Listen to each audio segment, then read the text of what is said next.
Sweet potato को जब आप उबालते हैं तो उसको आप थोड़ा सा जब आप पील ऑफ करेंगे ना तो उसमें आपको नजर आएगा कि वो थोड़े उसके फाइबर्स बने होते हैं, मीन्स वो कई बॉन्ड्स के साथ वो कनेक्ट हुआ होता है। सो वो स्लोली आपके मसल्स में, आपके ब्लड ग्लूकोज में जाके रिलीज होता है और आपको एनर्जी प्रोवाइड करता है। सो कार्बोहाइड्रेट्स बेसिकली, देखो मैं आपको बुकिश लैंग्वेज नहीं बता रहा हूँ, थोड़ा सा मैं आपको समझा रहा हूँ ताकि आपके थोड़े से बेसिक्स क्लियर हो जाए। So carbohydrates are generally known as carbs. They are the, अब देखो ध्यान से, they are the first line of fuel. First line of fuel का मतलब होता है जब हमारी बॉडी कोई भी वर्क कर रही है, चाहे हम चल रहे हैं, वॉकिंग कर रहे हैं या कोई भी काम कर रहे हैं, सबसे पहले जो बॉडी न्यूट्रिएंट जो यूज करेगी, एनर्जी यूज करेगी, वो हमेशा कार्बोहाइड्रेट से बॉडी उठाएगी। बिकॉज अगर वो फैट से या फिर प्रोटीन से एनर्जी उठाती है देन आपकी बॉडी वीक पड़ेगी, आपके मसल्स श्रिंक होंगे। यही वजह है कि बॉडी का नेचुरल फिनोमेना है कि बॉडी हमेशा कार्बोहाइड्रेट से first line of fuel as a source of use करती है। सो अब देखो, कोई भी मेटाबॉलिक वर्क के लिए, कोई मेटाबॉलिक वर्क होता है, कोई भी हम काम कर रहे हैं जो हमारी बॉडी में मेटाबॉलिज्म यूज हो रहा है, उसको हम अब कोई भी हम काम कर रहे हैं तो उसके लिए कार्बोहाइड्रेट्स की बहुत ही ज्यादा इंपॉर्टेंस है।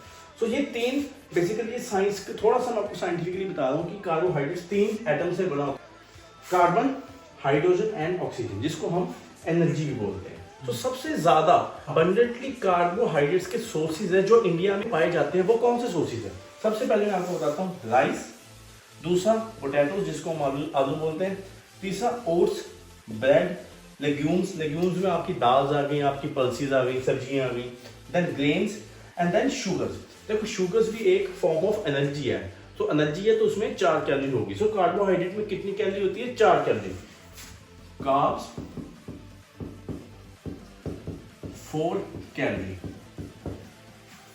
एंड तो एक और चीज ऐड करना मैं भूल गया, चपाती, क्योंकि बिकॉज वो तो सबसे ज्यादा हमारा मेन सोर्स ऑफ कार्बोहाइड्रेट है।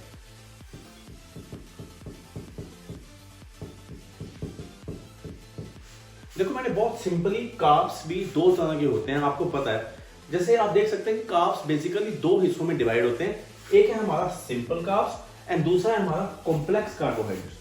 देखो जो सिंपल कार्ब्स हैं वो होते हैं हमारे शुगर्स, जो कहने का मतलब है कि वो फास्ट डाइजेस्टिंग है, वो इमीडिएटली आपके ब्लड फ्लो में जाके एब्जॉर्ब करते हैं और आपको इंस्टेंट बर्स्ट ऑफ एनर्जी देते हैं।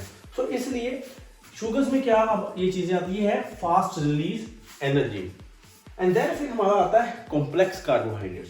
कॉम्प्लेक्स कार्बोहाइड्रेट्स में ये 2 चीजों में डिवाइड है, स्टार्च एंड देन फाइबर। देखो ये थोड़े से स्लो डाइजेस्टिंग है, बिकॉज ये थोड़ा सा आपकी बॉडी में जाके स्लोली रिलीज होते हैं और आपको पल्सेस की फॉर्म में आपको ये एनर्जी प्रोवाइड करते हैं। अगर मैं आपको एग्जांपल दूं तो आप कह सकते हैं कि स्वीट पोटैटो कॉम्प्लेक्स कार्बोहाइड्रेट्स की रेंज में आता है। अगर आप देखें, जब आप स्वीट पोटैटो को जब आप उबालते हैं तो उसको आप थोड़ा सा जब आप पील ऑफ करेंगे ना तो उसमें आपको नजर आएगा कि वो थोड़े उसके फाइबर्स बने होते हैं, मीन्स वो कई बॉन्ड्स के साथ वो कनेक्ट हुआ होता है। सो वो स्लोली आपके मसल्स में, आपके ब्लड ग्लूकोज में जाके रिलीज होता है और आपको एनर्जी प्रोवाइड करता है। So complex carbohydrates and simple carbohydrates.